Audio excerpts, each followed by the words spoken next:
Would you like to go first? Okay. James? Okay, our first speaker is James.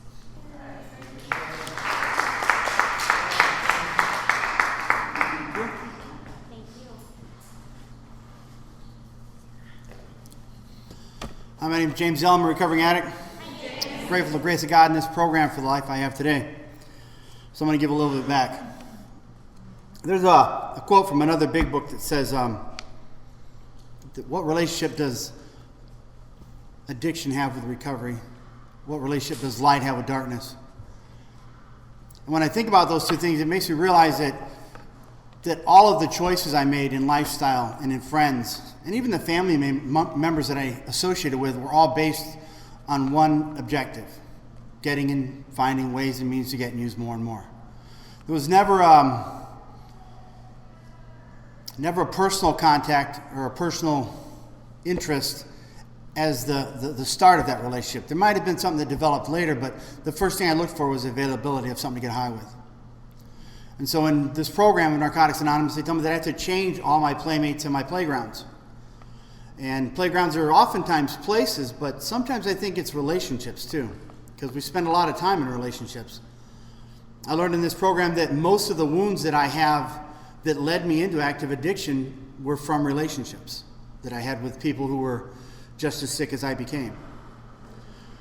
In order to heal, I have to be in a relationship also. So I can't just not go out and play. I just have to find new places to play and new playmates to play with, so to speak.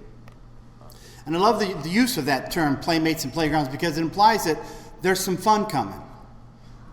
You know, that it isn't all going to be just the hard work of recovery, because recovery does require a great deal of earnest effort.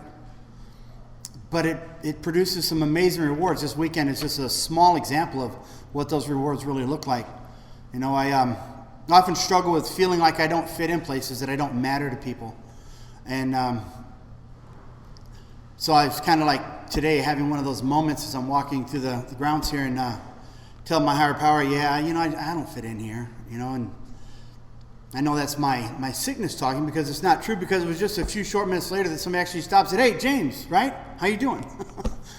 You know, so in those moments when I need something to confirm that I am in a place where I belong, that I am welcome here, my higher power knows that, and he fills those needs.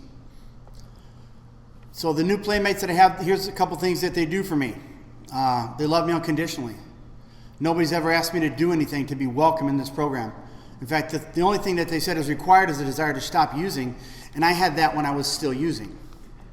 I didn't have the ability then, I didn't have the knowledge, I didn't have the tools, but I had the desire then to stop. I didn't want to be an addict. I think that the statement that all addicts are created equal is probably not true. A lot of addicts die in their addiction, and I had accepted the idea that I was going to die in my addiction, but I accepted it as a means of escape, not as a way that I wanted to live. You know, some addicts come into this program from relationships and the abuse that they suffered in there. Some of us came in here because we thought we had found a new way of life in drugs, and we were wrong, we didn't. You know, some of us thought that, I can smoke and drink and use all I want. I got this under control. We came in here behind a little push from our arrogant nature. But whatever brought you into this new playground, some of the things that you're going to get other than unconditional love is you're going to get an opportunity to see people express genuine intimacy. I never had any of that in my life. I never had people tell me the truth about anything. My life was an example of what it looks like to live in a dishonest family. You know, when something happened to one of us and stuff was happening constantly, it was just swept under the rug. We don't talk about that. Why are you causing problems? You know, so what happened to me turned out to be my fault. When I do something wrong in this program and somebody sees it, they don't condemn me for it. They say, "Hey, what'd you just say? What'd you just do? Is that appropriate? Is that right?" They don't, "Oh, you're wrong. You're making a mistake. You're doing it wrong." I mean, there's none of the harshness, none of the cruelty of education that I got in this program. There's kindness and there's gentleness. You know, there's nothing that is ordered in this program. Nobody tells me what I have to do. You guys demonstrate by an example what a productive life in recovery looks like, and that's the best teacher in the world, in my opinion. But even when you do have something to offer, you offer it as your own experience rather than as instruction that I may or may not get right, that I may or may not be corrected on. And that's an amazing way to spread a message. It really is. People can hear that. I can hear that. And I don't know about everybody else, but when you suggest something and then you demonstrate that suggestion is real in your own life by your own actions, I hear so much better what you're saying than for you just to tell me what to do.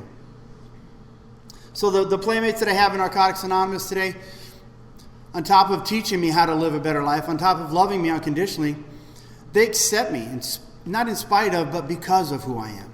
Somebody just made a statement earlier about in spite of, and I'd always said that same thing, and I'm going to stop saying that because it's not true.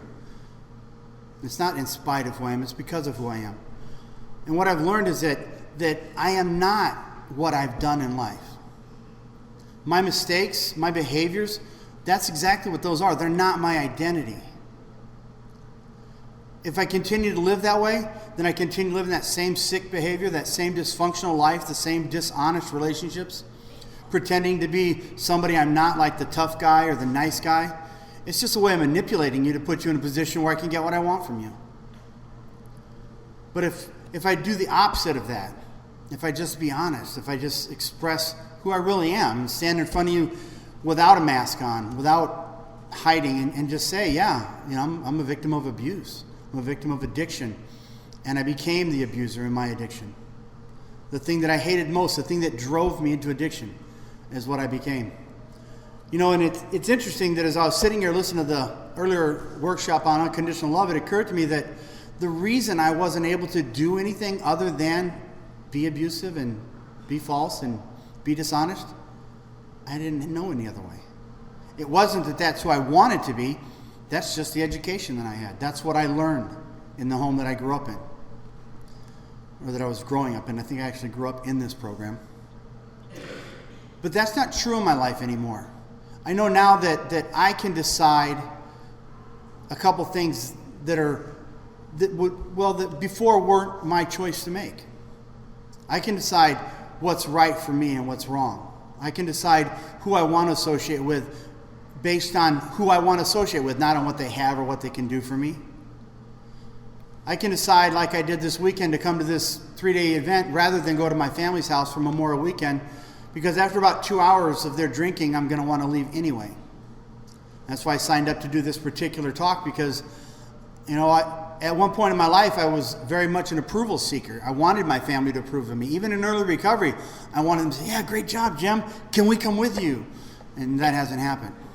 And my life continues to get better, and maybe their life isn't falling apart, but it's not going anywhere either.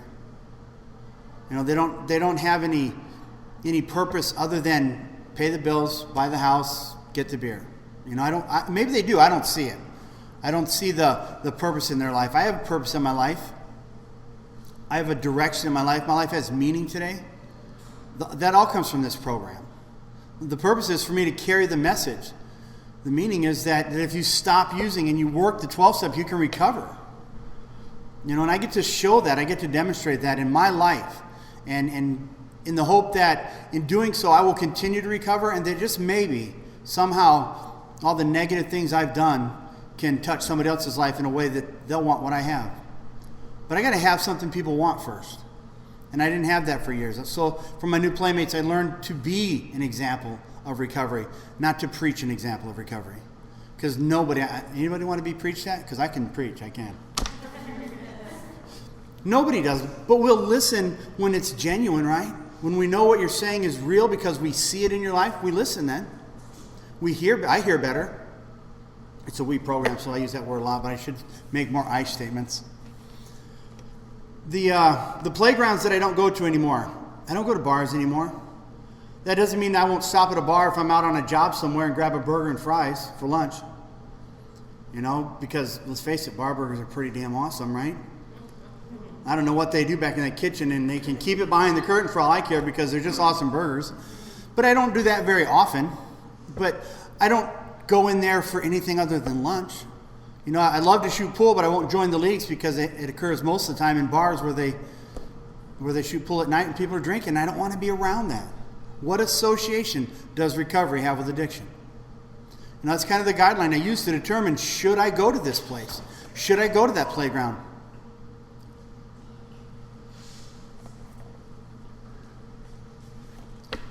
The other playgrounds I don't go to, I used to love them. The summer pig roasts, man, those are great events, right? I remember going to so many of those and not leaving too many of them. I don't remember at all.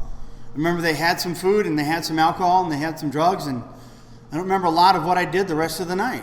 Because the point was to forget. That's why I took drugs, to forget. I forgot 25 years. That's a long time to forget something. So that's another place I don't go. I don't go to my families very much. I'm the only person in my family who's in recovery. I have an older brother who's never really had a drug and alcohol problem, but he is in desperate need of recovery nevertheless. He was one of my abusers as a child, and in my attempt to have a conversation with him about that, he says, "Why are you bringing this up? Why are you trying to ruin my life? Why are you telling these lies?"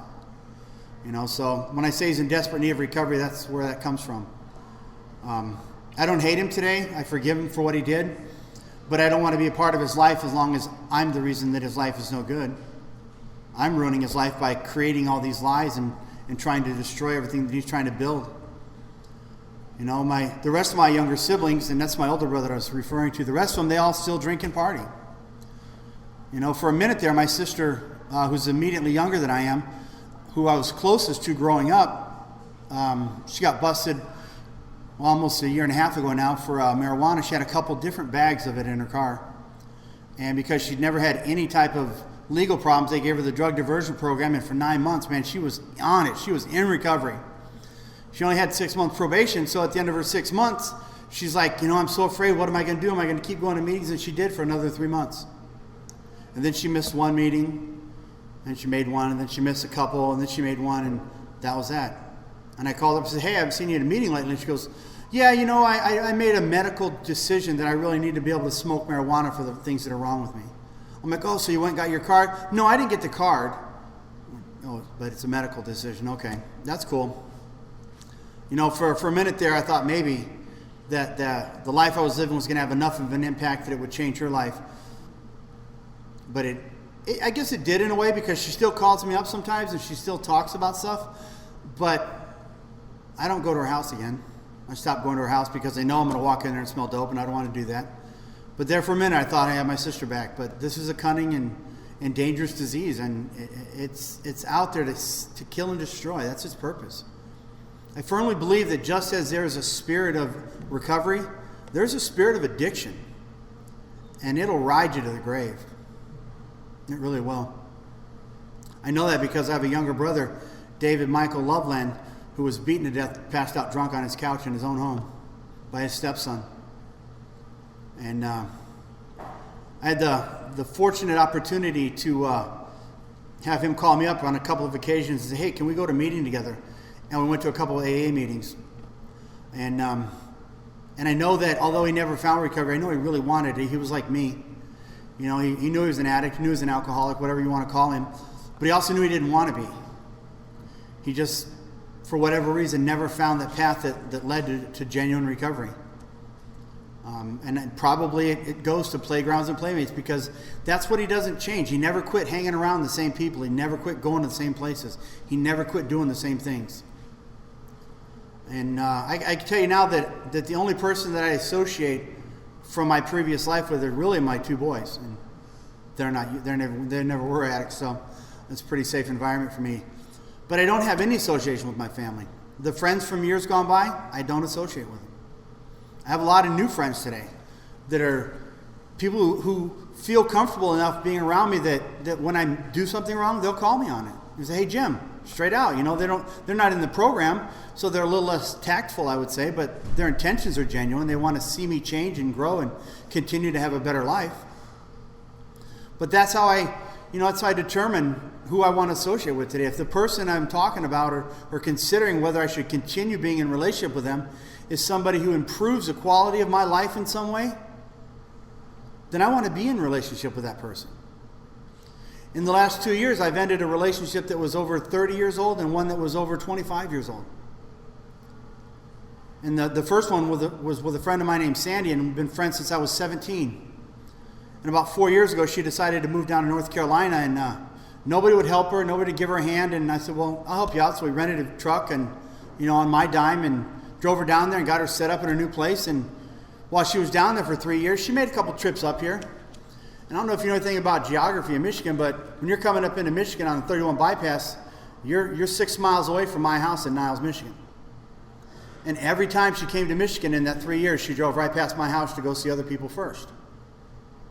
And, when I realized that, I'm like, man, that's kind of bullshit. Nobody else was willing to help her when she needed it, but I'm the last person you come and see. So then I heard she's moving back up, and I was working, and I didn't have an opportunity to help her move back, so she did it on her own. And she's in the middle of Indiana, and she calls me up and says, yeah, I'm out of money. I need gas money just to get the rest of the way home. So I put $50 in her account, and she drove right by my house one more time. So when she called me up 3 days later, she says, hey, I was going to stop by tonight. I said, don't bother. I don't want to be your friend anymore. And that's hard to do. I mean, since I was 17, that's 33 years. 33 years I've known that woman. And we've had some amazing conversations. We've been to meetings together. We've done a lot of drugs together too, as far as that goes. But we've always just been great friends, and I thought, but I guess I was just a resource after all. So I have to figure out a way to determine what a safe person for me is. And I'm not being judgmental against her. And at first that's what it felt like, that when I make these decisions to stop associating with somebody, I'm being judgmental. But that's not true. I'm setting healthy boundaries. That's what I'm doing. And there's a difference, because I'm not judging and saying what you're doing is bad, wrong, or irrelevant. I'm just saying that's not for me. That I want what's on this side of that wall. And I do put up walls, but those walls have gates in them, because there's some bad shit I still got to get out. And there's some good stuff I still want to bring in. So I don't have a solid wall around my life today. I have a wall with gates in it, so that I can do that, get rid of what I don't need and bring in what's going to benefit me. The other relationship was the same thing. It was a girl I knew in California years ago, where I spent most of my active addiction.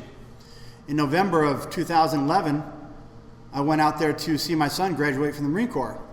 And so I called her and I said, hey, I'm going to be in town. Let's get together. I'd love to see you. And she showed up drunk. Now, we had talked for almost a year before that. She knew I was in recovery. And not only did she show up drunk, she had to drive to get there. And I told her, I says, wow, you're not somebody that I want to know anymore. And I ended that relationship for that reason, because how can you do that? We both have lost friends. I've lost family members to drunk drivers and drunk driving. And you're going to show up to see me when I tell you I'm in recovery. You're going to show up drunk. That tells me pretty clear that you have a terrible problem with addiction, or you absolutely have no respect for me at all. And either one of those is kind of a disqualifier for me to be in a relationship with you. And maybe that's harsh. Maybe that's unfair to her. Maybe at some point, I have to be available to the addict, to the still suffering. And I am available. But I'm not promoting it. You have to be around me and see my life and want what I have. That's what this program teaches me. And I never realized that policy of attraction versus promotion was a boundary that protected me. But it really is. Because I'm not strong enough to walk into a dope house today and share a message of recovery with a bunch of people sitting there smoking meth and doing whatever the hell they're doing in that house. I don't have that kind of recovery strength. I don't even have the desire to do that. But if you're somebody that I see and you want to have a conversation, and you say, hey, Jim, you're such a hard partier. What happened? What changed? I'm like, let's go have a cup of coffee, because I'm not coming to your house. That's not a safe place for me. Your house is going to have dope in it. Your house is going to have the paraphernalia and the smell. And maybe, it's cool. While you're there, nothing's going to happen. But your friends aren't going to be that way. The people you associate with, they'll show up. They don't care who's there. So it isn't a safe place. So when I say that I choose new playgrounds and playmates, I do so, and I have a well thought out plan for making that decision. And it's not easy. I love Sandra and Kristen with all my heart. I never loved a woman more than I love Kristen. But I can't be around that today. I don't want to be around that today. I won't be around that today. The life I have today in recovery comes from making the hard decisions. but it comes with even greater rewards. It really does. So if your playgrounds and your playmates include your family, if they include lifelong friends, I'm deeply sorry that you might have to let them go. It isn't easy.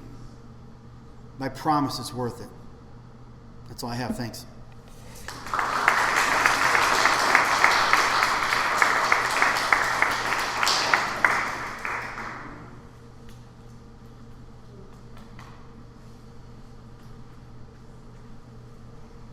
Okay, our next speaker is Megan.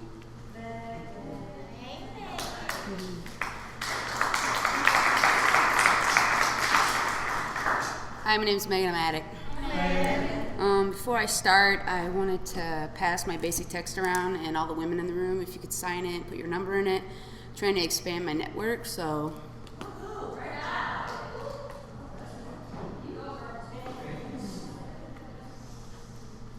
All right, I love Camp Mac. This is my 4th year here, and it's my safe haven. And new Playmates, Playgrounds, the group of women right here, and including Brian, is a really close network to me. I mean, my sponsor's here. I just asked her to be my sponsor over the weekend, but she's already a dear friend of mine, Crystal.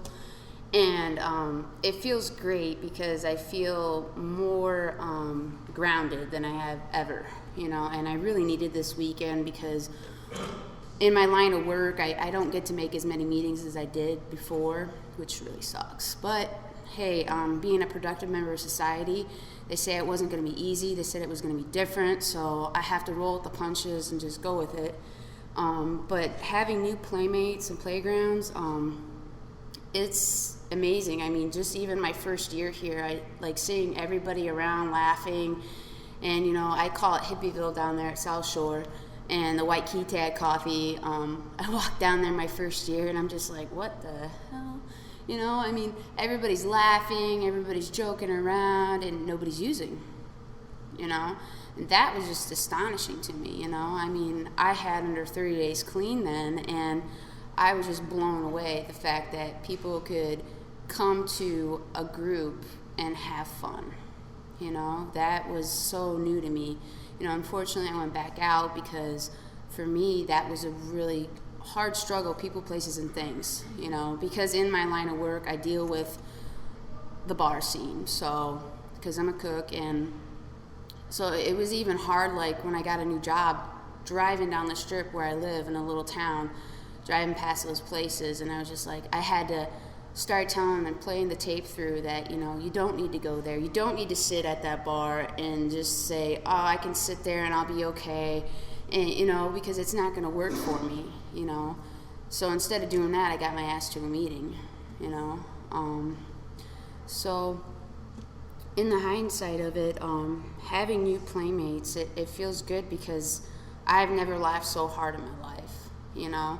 And I thought that, you know, laying in my yurt today, I was just reflecting on everything, and it was amazing to think that I have genuine friends that I can call, that I can just BS with, and that they're okay with it. They can take that in, you know, and it's even with having a relationship with a woman and not being sexually, like, that's huge for me, you know, because I still struggle with that today. Like, some women I will not hug. Like, it's just a boundary for me.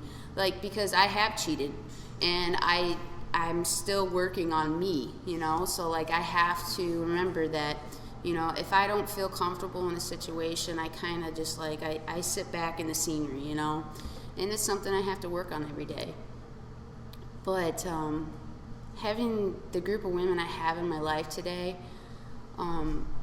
they're just, I mean, I remember on my 18 months, they came to my house and they surprised me with a cake, you know? People I used with wouldn't have done that. You know, they would have been knocking on my door to ask me if I had something, but not to bring me and surprise me.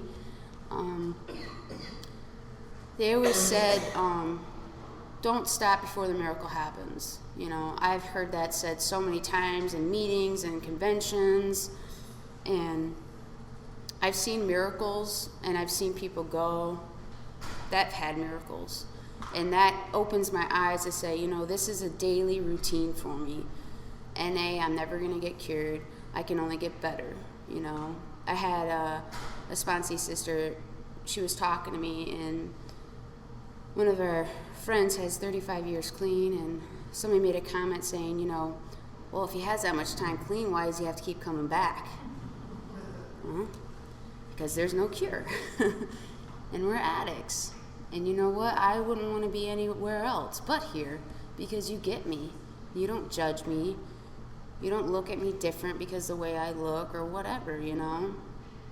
Out there in civilization, it's always, you know, people always judge people, but here it's okay. You know, I'm not saying people don't take each other's inventory, because, I mean, who doesn't, you know? But, you know, having new playmates and having James talk about people that we've known in recovery and for years, you know, and I've had incidents where I'm having to break ties with people because they're not a positive influence on my recovery today. It was different when I was in early recovery. You know, I did a lot of things different. I was going to meetings 90 and 90, had a sponsor, had a home group, you know, did a lot of service work, and I am grateful that I had that opportunity, because I wouldn't be where I'm at today. I wouldn't have the foundation I had today. You know, I'm lucky if I do get to a meeting, you know, with my work schedule, but hey, I have a work schedule, so that's amazing. But having to break ties with somebody that you were friends with in early recovery, that kind of showed you the way and introduced you to people and helped you get involved with service, and it's, you know, and on the hindsight, it was, I'm looking back and it was like, I had that, yeah, but on the other side, I was getting manipulated. I was getting used, didn't even realize it, you know, because one of my shortcomings is people pleasing, you know. And my thing is that my justification for lying to somebody is that I don't want to hurt you. So I'll lie to you so that your reaction won't be hurtful. That I think I can control how you're going to react, you know, and it's something I have to work on still today, you know, that I can't worry about how this person's going to feel, because it only matters how I'm going to feel. And so having to break the ties with this person, it's hard, because I don't even want to look at them. I don't even want to say anything, because my addict will come out, because I'm frustrated and I'm hurt, and I'm breaking the ties, and actions speak louder than anything, so I'm leaving it at that, you know. But on the other thing of having like the Playthings, you know, I actually have an apartment, and I actually pay my car insurance, and I've been able to accomplish a lot through the gifts of my recovery. You know, it might seem materialistic to some people, but I've never had my own place, and I'm 28. You know, I always stayed at my dad's rent-free. So that was huge for me, to not have to rely on somebody. You know, that it just feels, I'm like, wow, I'm an adult. You know, and because I always hear people, you know, oh, I moved out when I was 19, and I'm like, that's when I just started, you know. That's when my addiction kicked off, and I had a free place, and all I had to pay was the car payment. That was it, you know.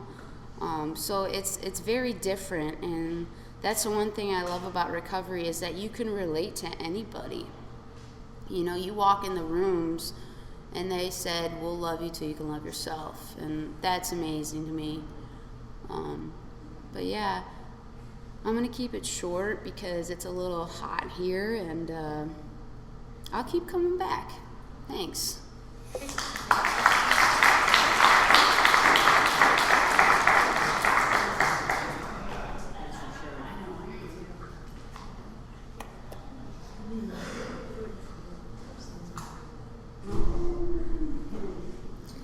All right, we'll open the floor up for any closing comments if anybody wants to come up and share.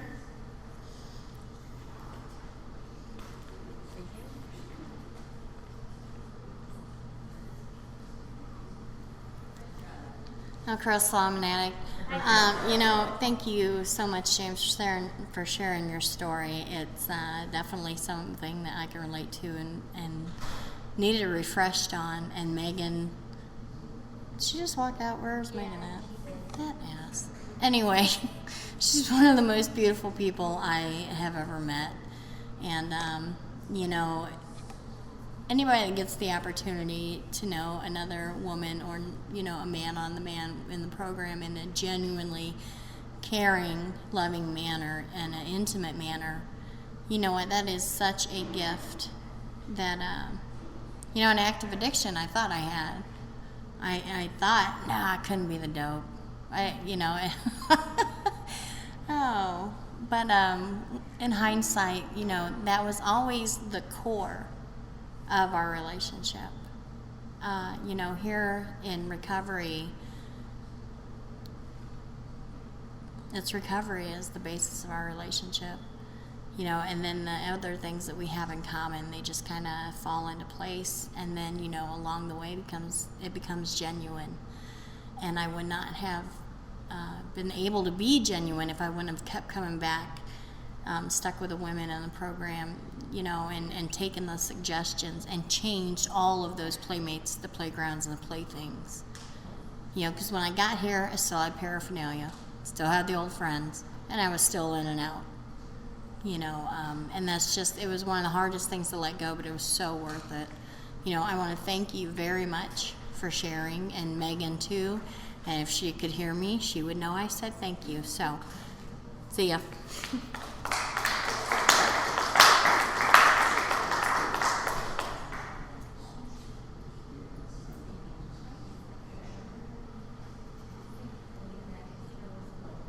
Anybody else?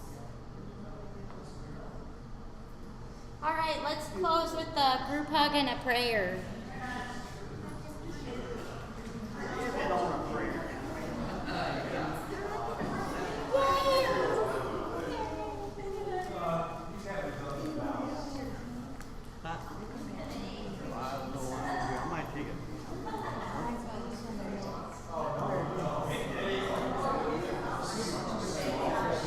Some point